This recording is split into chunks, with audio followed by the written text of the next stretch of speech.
ও দাদু দাদু একটা বুদ্ধি দাও তুই লেখাপড়া করমু নাকি করমু না? করিস না লেখাপড়া, শেষে কিন্তু খাবি ধরা।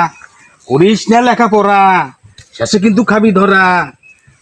বাপ মায় দেবে না তো বিয়া, যাবি বুড়ি হইয়া রে, যাবি বুড়ি হইয়া। তাইলে এখন কি করমু? প্রেম করে গিয়া, প্রেম করে গিয়া। সুন্দর একটা পোলা ধর, তারে গিয়া বানাবর। ঘর কর তারে সুখে লইয়া, কর যাইয়া বিয়া, প্রেম কর গিয়া। সবাই তো কয় লেখাপড়া করতে, তো তুমি এই কি বুদ্ধি দিলে আমারে? এই এই বুদ্ধি তোমরা কর্ম কি? লেখাপড়া করস কোনো সময়? সব সময় হাতে একটা মোবাইল, হাতে একটা মোবাইল। এই যে মোর দ্বারা কথাটা কইতে এখনো দেখি হাতে একটা মোবাইল। হ্যাঁ, লেখাপড়ার কোনো নাম নেই। সারাদিন মোবাইলে খালি টিকটক দেখা, খালি টিকটক দেখা, টিকটক করা। তাই এখন মনে কম উঠে কি তো গো?